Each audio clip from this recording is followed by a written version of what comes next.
Shannon, do you think there's any truth to that 2015 to now comparison? Absolutely not. So which of the two best players, which of the three best players of the Boston Celtics are no longer going to play the rest of this series? Because that's what Klay fails to realize. Kyrie went out in overtime with game one. Kevin Love never set foot in the NBA Finals. He did not. The best player was LeBron. The next two best players basically played a game, and the other never played. So Marcus Smart, whether you think it's Jaylen Brown or Jason Tatum, one of those guys in Marcus Smart needs to be out the rest of the series, go on vacation, because that's the only similarities that I'm going to see from Klay Thompson. I know what Klay's trying to do. Klay understands what he's up against. And let me tell you what happened in 2015, Skip. Do you realize in 2015, Klay Thompson was 25 years of age? He's now 32, coming off 2 major injuries. Steph Curry was 27. He's 34, and he just got injured in the last game. He did. Draymond was 25. He's now 32. How's Draymond looked in this series? So there's a lot of things that have changed. I get it that you're down 2-1. I get it that you feel like you've been familiar. But this is what they do, Skip. Remember in Draymond, the first game they lost, we feel very, very confident. Well, this is a different animal.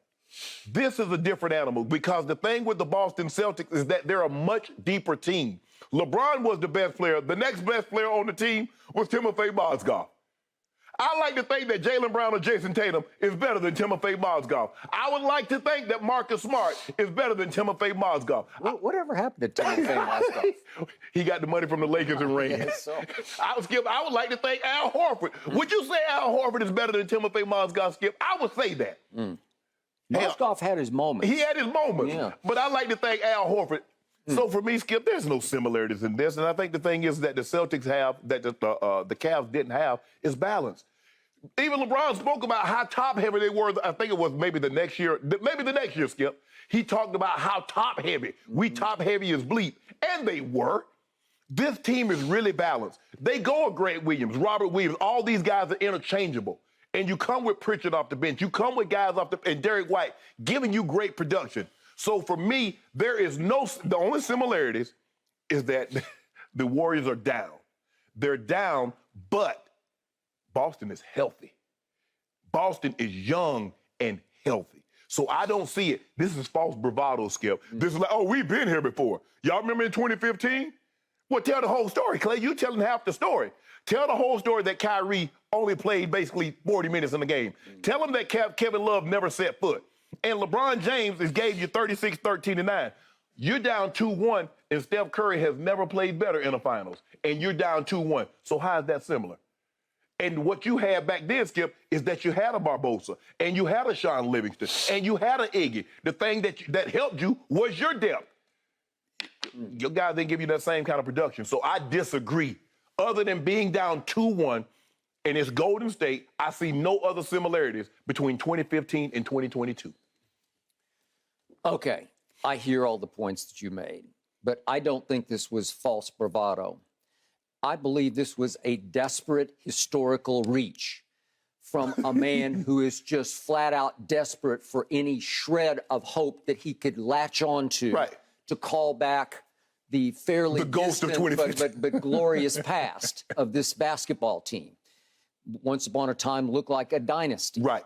You could argue it was a dynasty once Kevin Durant got there. And by the way, he ain't walking through that door tonight in Boston. And even if he could, as a KD, come back. No.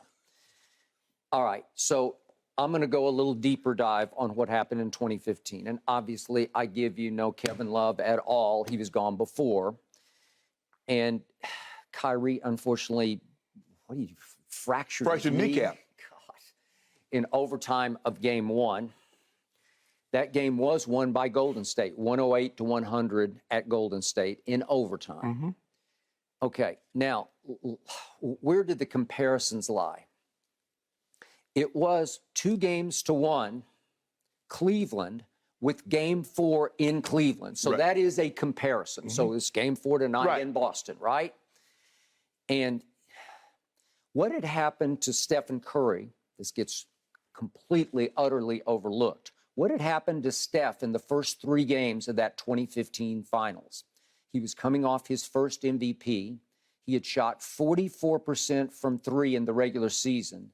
And what happened in games 1, 2, and 3, 2 of which were in his house at Oracle in Oakland. Games 1, 2, and 3, Steph shot 32% from three. That's 11 of 34. Well, that's shockingly bad for the MVP, who shot 44% during the regular season. Okay. And it helped contribute to 2-1 in favor of Cleveland, because also in those first 3 games, Steph went 4 turnovers in game 1, then 6 in game 2, and 6 in game 3. Let's look quickly at game 2, because that was the turning point game, because Cleveland was down a game. Right. Now, this is at Oakland, at Oracle, and it goes to overtime.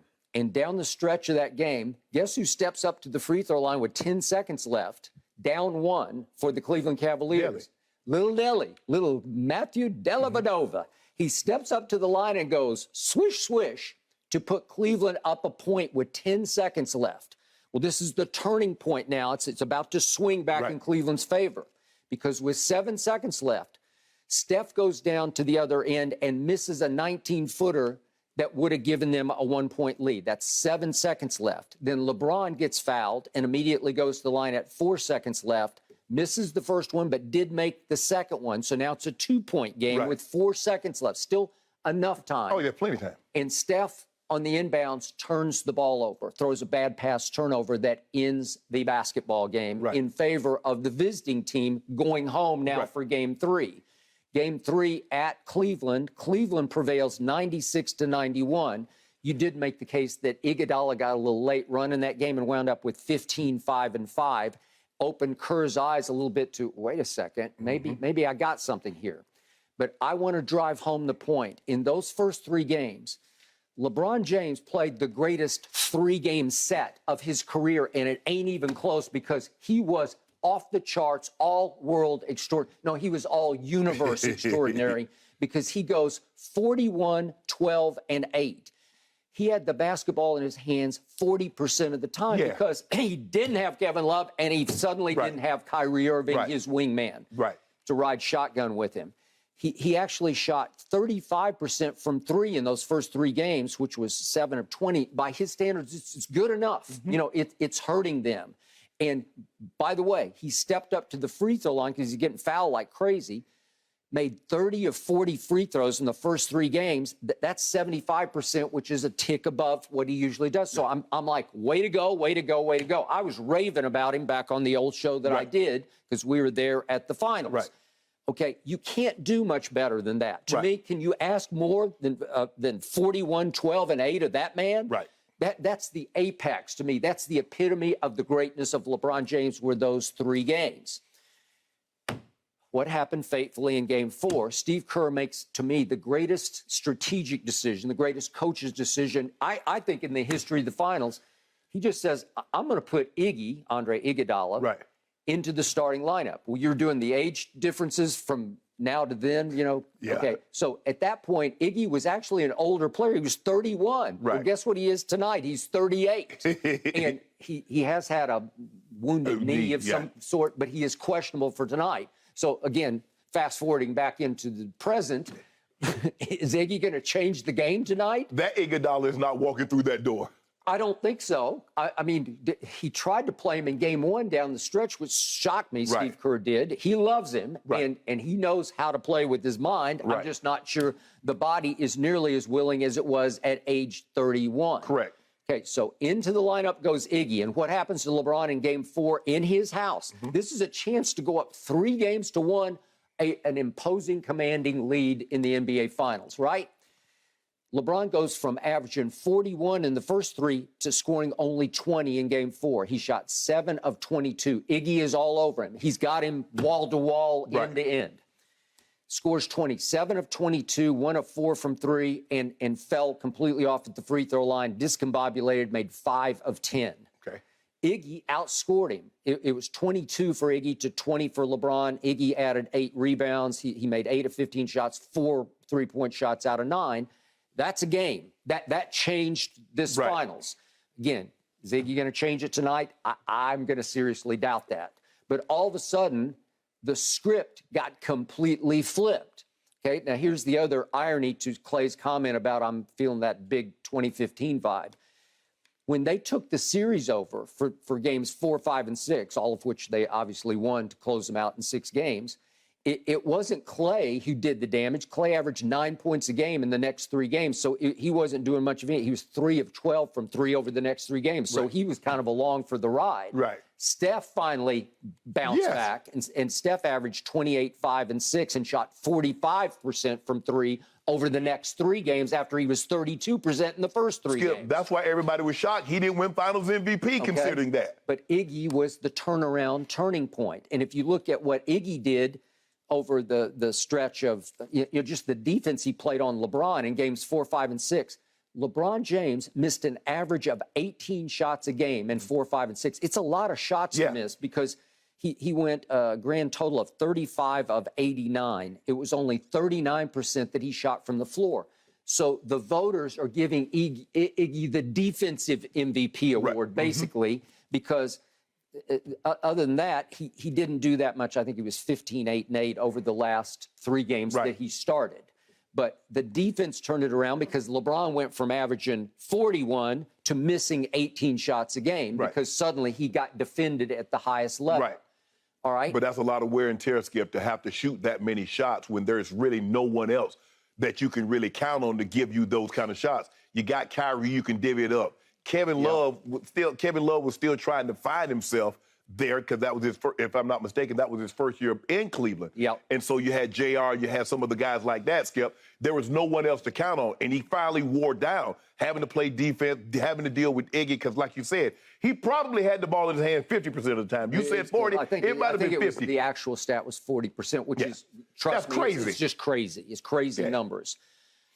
What other help did Golden State have? Did Steph get in 4, 5, and 6? Well, Draymond was pretty good because in 4 he got 17 and 6, and in game 5 he was 16, 9, and 6. So he was at his peak also. And don't forget they had Harrison Barnes. Right. It's pretty good. Yeah. And he gave them 14 and 8 in game 4, and then he gave them 8 and 10 rebounds in game 5. And then in game 6 they got big contributions off the bench from Sean Livingston. Remember him? And my man from Vanderbilt University, Festus Ezeli, gave him 10 big points off the bench in game 6, the closeout game. Right. So there's a lot going on in there that doesn't appear to be going on or potentially going on now. Yes. Right? And that's my point, Skip, is that you look at what transpired then, but also you said, okay, they got contribution from this guy and that guy, and they could well get contributions from a pool. They could well get contribution from an Otto Porter. But that means you're going to have to remove 2 of the 3 best players from the Boston Celtics in order for it to be a similar situation. Because if you don't, and now you got Jason Tatum and Jaylen Brown basically 23 and 22 points a game, and you got Marcus Smart giving you somewhere around 14 points a game. Okay. Well, it's a whole different situation. Yet, and still, Klay is correct in the fact that there's no LeBron on the other side. Right. Because, there's a Jason Tatum and there's definitely a Jaylen Brown. Right. But are they LeBron James of 2015? They are not. No, and that goes to show you one man's not going to be the team, but a good team is going to be the good team, and I believe that's what Boston is. Boston is a very good team. Majority of the time, Skip, they play very sound defense. Sometimes, they forget that that's Steph Curry, and you can't drop coverage. You got the show on him. But other than that, I think that's the thing. Man, we down 0-2. They realize Boston is different. Skip, Cleveland couldn't play defense like Boston could. They don't have a rim protector like Robert Williams. You remember Steph tried that little floater and Robert Williams threw it 2 rows up? Well, it was just silly. It was a silly idea. Yeah, exactly. Right. Yeah. So this is a much better defensive team, and they have more. Obviously, there is no LeBron James. But when you add a Jason Tatum and a Jaylen Brown and a Marcus Smart and a Horford and the collection of guys that they have, they're a better team. They don't have a better player, but they're a better team. And that's what Klay is up against. This is a much better team than what you went against in 2015 that ultimately you were down 2-1 and you came back. That's not to say they can't, but I believe this is a much more daunting task to do it this time around. Okay. And yet, I hark back to a comment you made a couple of minutes ago. You said Steph has played great so far in these finals. I haven't seen great from him. I've seen 2 flurries in the third quarter. He's been third quarter Steph Curry. But in game 1, I'm going to remind you, down the stretch, he made a 2-point shot that gave them a 3-point lead. 3-point lead in game 1 with 6:05 remaining. Down the stretch, he actually took 3 shots. One was just when the game was completely out of hand, but he missed 2 key shots. With 5:23, he had a 10-footer to put them up 2, and he missed it. And then he had a 3 with 3:55 left to cut it to 3, and he missed that one. Then he missed another one at 1:35. It was over. He didn't score another point for the last 6:05. Celtics go on a 20-5 run in Steph's house in game 1 to take the series over to me. And then if you look at the 2 fourth quarters, he didn't play the fourth quarter of game 2, but the 2 fourth quarters that Steph has played so far in games 1 and the 3rd game in Boston, he's scored a grand total of 6 points on 3 of 10 from the floor, and he's missed all 3 of his 3-point shots in 2 fourth quarters in which the game was winnable. Well, I think what they're going to have to do is that they're going to have to adjust his minutes, and you're going to have to, move some things around, Skip, because you can't start him on the bench. Because in starting him on the bench, he kind of gets out of his rhythm. Skip, I would say, Steph, I need you to give me at least 4 minutes of the fourth quarter, and I'll get you a blow if I can. Because I want him to try to blow this thing open, Skip. He had 14 in the third, game 1. He had 15 in the third in game 3. So, Skip, I want to try to build. I'm going to try to keep that hot hand going as long as I can. And, Steph, if I can steal you a minute, if I can steal you 2 minutes in the fourth, I'm going to do that. Because his plus-minus in the 2 fourth quarters he's played, both losses, is a -30. With Steph Curry on the floor, they've been a -30. Why? What are they doing? And, what do you mean? They're attacking him. Okay, you got it. They're attacking him on defense because he has become, at an advanced age at 34, he is a defensive liability. Yes. And he became an offensive liability early in the fourth quarter of game 3 because I showed you the other day, he turns it over 3 quick times at 10:41, 9:29, and 9:19. That's a span of 1 minute and 22 seconds. He throws 3 straight bad passes that are turned over and that go the other way. Yes. Well, you can't. You're at their place, you're going to lose. Right. So tonight, he's going to, if they have any prayer, he's got to have a fourth quarter. Right. And obviously, Klay's going to have to be a whole lot better than he was in the fourth quarter when he missed all 3 of his shots. You're right. He's going to have to. Steph is going to have to be better in the fourth, but you better hope that Klay can give you what he gave you the last game, which is 25 points, because there hasn't been a whole lot of games in the playoffs in which Klay's giving you 25 points. So he's going to have to give. You're going to have to hope Steph's probably going to need to go for 40+, Skip. Yep. Because you mentioned he's averaging 35, and he's not really giving you anything in the fourth quarter. Yep. So let's just say, for the sake of argument, conservatively, he gives you 6 to 8 with that 38. He's going to be high 30s, maybe even 40 for you to have a chance. Now, but we know Boston, Skip.